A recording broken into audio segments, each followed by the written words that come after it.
Stormy seas and lost souls. Who is it? She's dreamt of this before. It's coming. Is it? They say dreams are visions of our memories, thoughts and fears, as seen by our inner eye.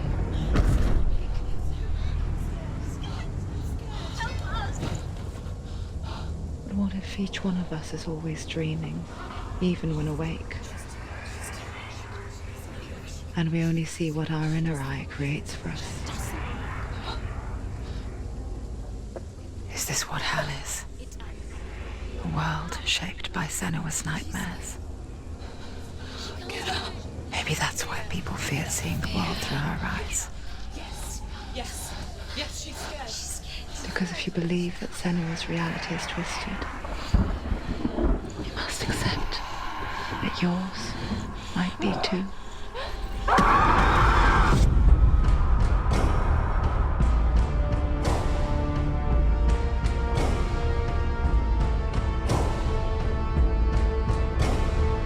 Hellblade: Senua's Sacrifice is a video game about Senua, a Celtic warrior on a vision quest into Viking territory.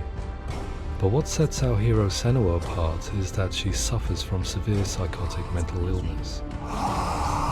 He knows she's getting closer. He can feel her coming closer. She's getting closer. They're watching. The original idea for Hellblade was to create a classic hero's journey, a journey of suffering, but one where the fantasy world is not another planet or alternate universe, but a world that is constructed in Senua's mind.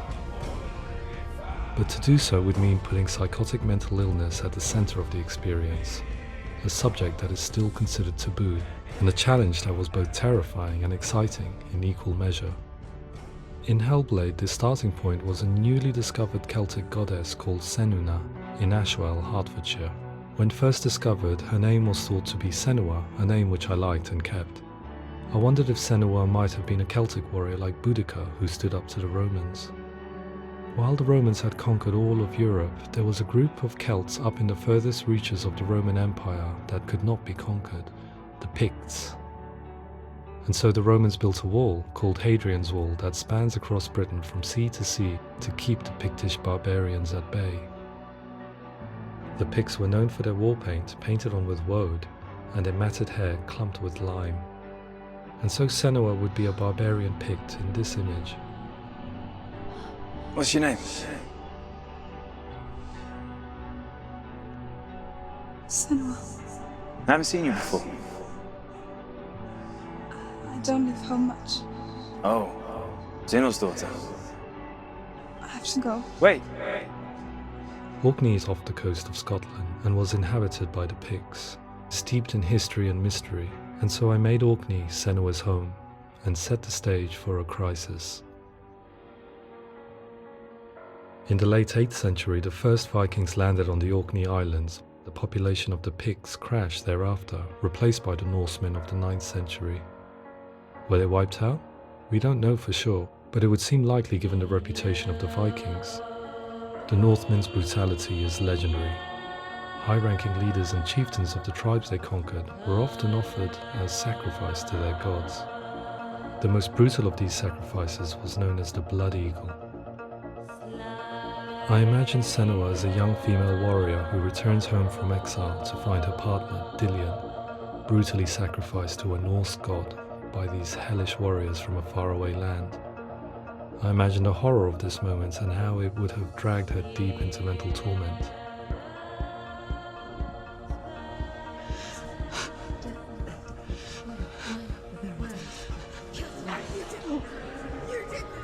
No!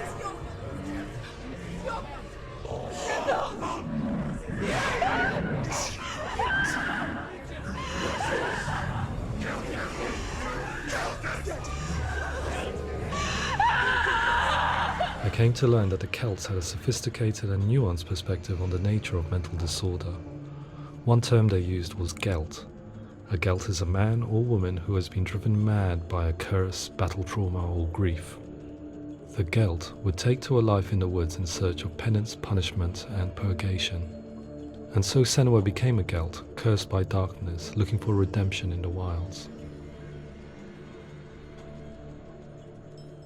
Another word the Celts used in reference to mental disorders was druth, meaning fool, or Liar. one who utters the words of God. They tell of the mad sinner who flees battle into exile and takes on a beastly nature, growing feathers on his body. The character called Druth in Hellblade is based on a little-known person called Findan, an 8th century Irish Celt who was captured and enslaved by the Vikings, but eventually escaped to Orkney where he became a monk. I will tell you my stories of hell, if I may walk with you. Upon meeting Senua, it would be his stories that fuel her quest deep into their world of gods. The Northmen say the world will come to an end. The sun will grow black, the earth will sink into the sea, the stars will disappear, fire and water will meet, flames will play against the sky, the heavens and earth and all the world will be burned, all the gods will be dead, and the warriors of Valhalla and people everywhere. Senua, prepare yourself for Ragnarok, for it is nigh. So the stage was set for a new adventure, a journey into the Norse underworld called Hell, a vision quest fueled by madness and myth, a fantasy that was created by Senua's own mind, and one that we would experience through her eyes. This is your mission. This is your quest. There is nothing else left. To make a game about a warrior with psychotic mental illness as its central theme was fraught with danger. Mental illness, such as psychosis, is still taboo and rarely acknowledged in a century of cinema, never mind the new medium of games. Where it does feature, it often conflates psychosis and psychopathy associated with a lack of empathy. It is unfortunate that these two words sound so similar that they are used interchangeably in media. I must admit that I didn't have to look very far to discover my own ignorance of the subject. So we reached out to Paul Fletcher, psychiatrist and professor of health neuroscience at University of Cambridge.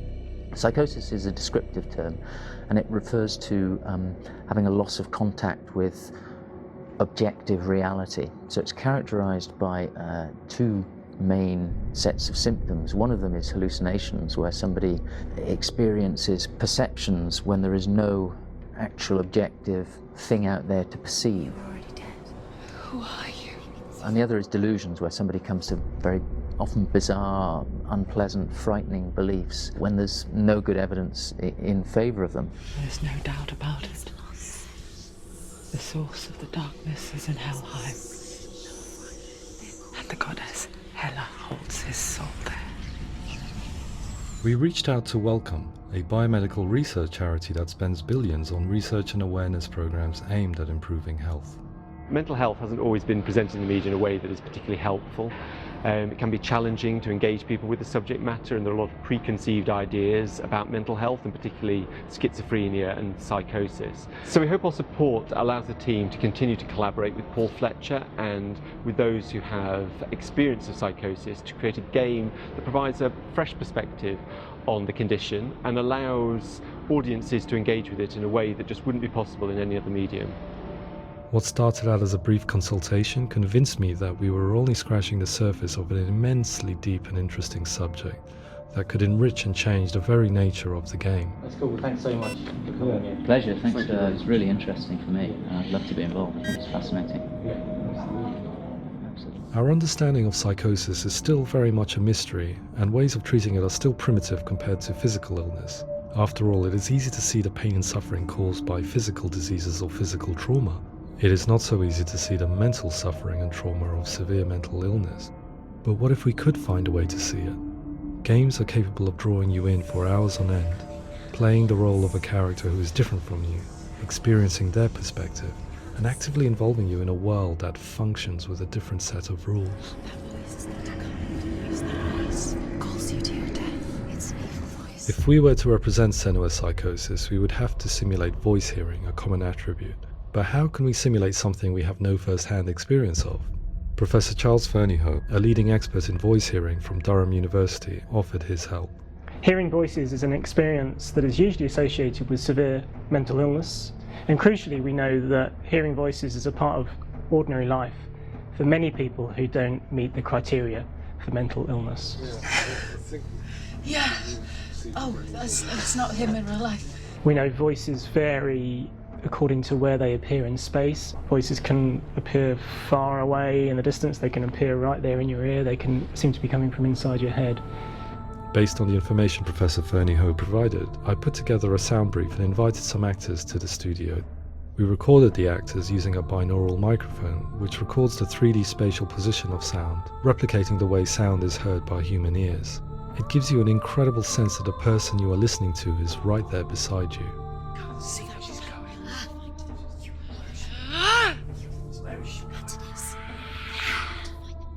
Rachel Waddingham from the Voice Collective came to our studio with 2 young voice hearers to speak to our team. We talked at length about their experiences and they listened to our tests, giving us feedback on how we could improve on it. Everyone hates her. She's cursed. It's very hard to represent what this experience is like, partly because it's such a personal, intense, emotional experience. It's testament to how Ninja Theory have been listening to what the researchers are saying, but also, crucially, listening to the experts by experience. What they've come up with is so compelling. It's by far the best representation I've heard of what these experiences are like.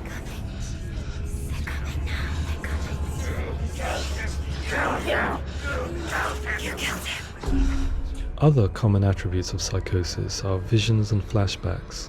We met with Recovery College East, who work with and care for people recovering from severe mental disorders. A group of service users gave us their first-hand account of what they experience. Sometimes when the visions or what we're seeing is too much, it becomes more difficult until eventually we perhaps don't see anything. The people we spoke to, the stories they told, were fascinating, harrowing and mind-boggling. The reality of what people experienced was vivid, far exceeding what I could possibly have imagined. We went away itching to represent some of these visions and flashbacks in the game.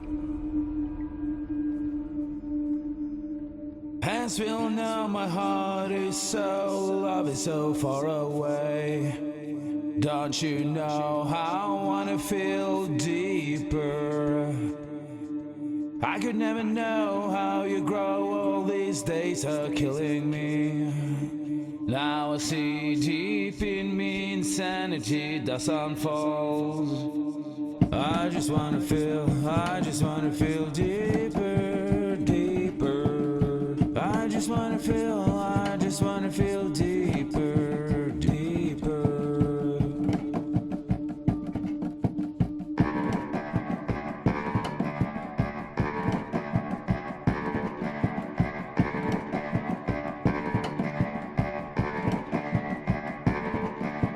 As we all know, my heart is so, love is so far away. Don't you know how I wanna feel deeper? I could never know how you grow, all these days are killing me. Feel like this, read like this, I just wanna live, that's all. I just wanna feel deeper, deeper. I just wanna feel deeper, deeper.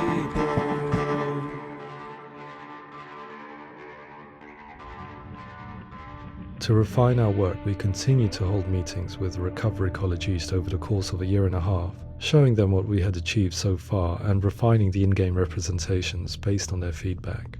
With their help, flashbacks, visions and changes in perception were woven into the story and gameplay of Senua. The students that are involved in this project are incredibly excited about being involved. They have described the experience as being important because it values their lived experience and shows that despite what we have been through, all of that experience becomes valid, that actually it's something that we should all be talking about. The experiences described range from beautiful to frightening beyond comprehension. I heard of a girl who has to live with an angry voice screaming at her, slamming on her doors and walls 24 hours a day. I met someone who would often see hanging corpses in a room, so real that she would sometimes try to rescue them. The panic and fear that comes with such visions is entirely understandable, and it can be a living horror for some. Worthless, weak, pathetic. Go on, feel sorry for yourself, because there is no one left to do that for you. I was urged by one fellow that we should not shy away from showing this horror, and so I was perpetually torn in making Hellblade. Had we gone too far with our representations or not far enough? broken and lost. Just like your soul. Come on.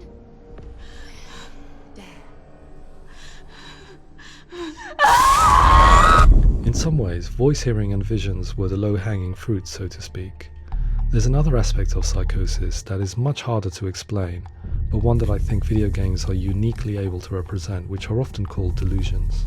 People begin to see patterns in the world. They begin to link things that most people wouldn't link. Most of the things that we might think would be coincidence or, not worth commenting on. Nevertheless, that might have a particular salience or importance for them. One individual described how everyday words, sounds, colours and objects were steeped in meaning to him, forming a strange and sinister puzzle that he was determined to solve but could not quite get to the bottom of. It's not just brain dysfunction. It's not like the system shut down. It's actually an incredibly creative process. The person creates a world populated with voices and phantasms and terrors, and they're completely immersed in it. They believe in it. We often invite people into the studio to play the game. In one of our playtests, they played through much of the game, making associations between runes, secret messages, and the threat of darkness that stalked them. There are many things that happen in the world of Hellblade that make perfect sense within the context of Senua's mind. The dark rot that's killing her slowly from within, the secret runes of the gods that block her path to Helheim, and strange associations that exist in the game to confuse you. To complete Senua's quest, you have to internalize and accept the logic and meaning behind these things to progress. Afterwards, they said that they didn't see much evidence of mental illness in the game. People with delusions of all sorts would argue the same thing, that they are not aware of their experience being abnormal in any way. I need this sword. It's important. Representing perception changes and thinking patterns within Hellblade gives us a set of symptoms common in psychosis. But people with lived experience were keen to emphasize another point, that it is wrong to define a person by their symptoms. Quite often, the illness comes not from the symptoms, but from the stigma, isolation and mistreatment that comes about from the rest of society. They say that I'm cursed. What if they're right? I needed someone to portray Senua, someone who could believably internalize her suffering.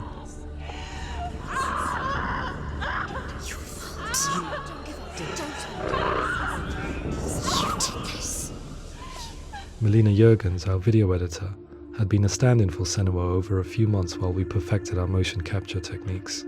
Without realizing it, she had already auditioned for the role, and I knew her well enough to know that I didn't have to teach her to act, but to relive her own internal pain.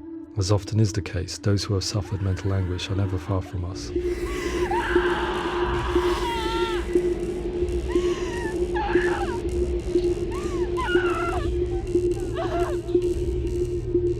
My hope is that by creating a compelling and aspirational character in Senua who feels very much real, albeit in a fantasy setting, we can provide a lens into her reality, a different one to yours, and this is where storytelling comes into play.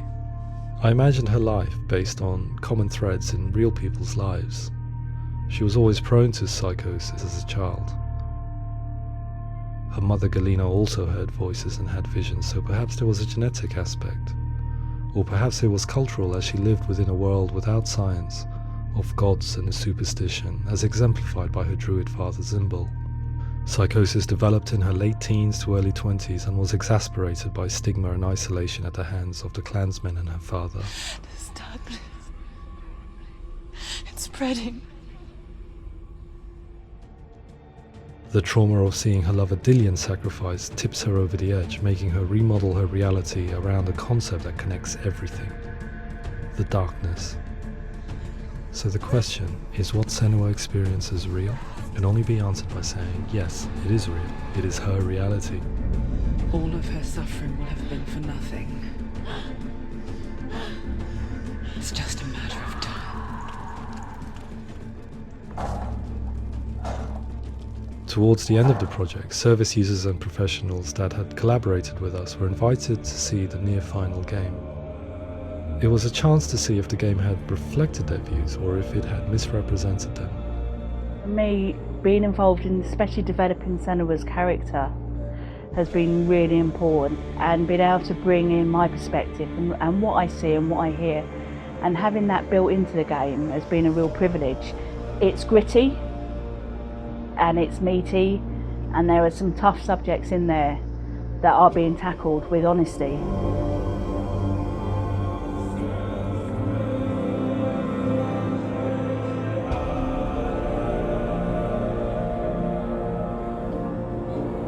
I was blown away by it today, absolutely blown away. It was just fantastic to get the opportunity to use our lived experience in a very creative way.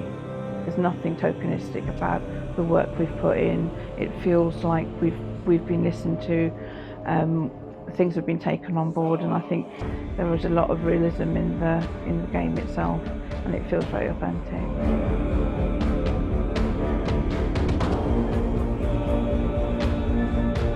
Hellblade will give people a good experience of what it's like to hear voices and have those experiences.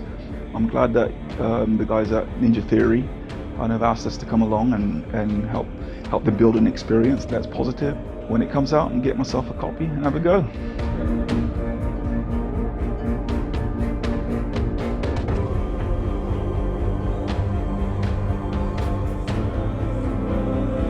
I think all the way through I was really inspired by how the conversations have translated into the game in a way that I think I didn't imagine was possible. So wonderful, really wonderful.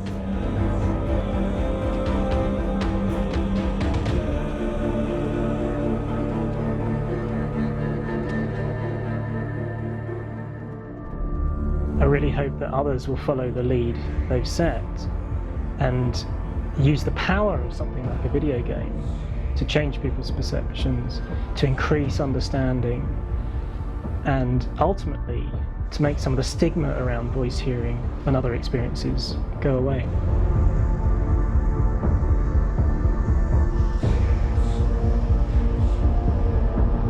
For me, it was really exciting to see something that I explore scientifically being represented so beautifully in a character who's trying to penetrate the mysteries of the environment in which they've been placed, with all of this strange uncertainty and noise and conflicting information that they're getting. I'm very excited by this way of trying to represent mental illness, because I think it actually might be offering us insights that we wouldn't get from pure scientific explorations, and actually giving us quite an empathic view of what it might be like.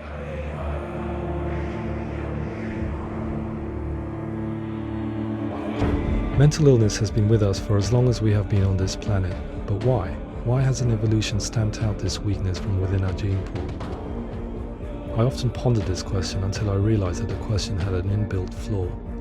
It assumes that being and thinking differently is a weakness. The only reason we have computers, spacecraft, medicine, poetry, art, and yes, even video games is because individuals are able to simulate new abstract realities in their minds and share them with the rest of us. We need people to be willing to see differently in order for us to progress and survive as society. And we need to be open to these new ways of seeing. And it is this spirit that motivated me to create Senua's story and share it with you.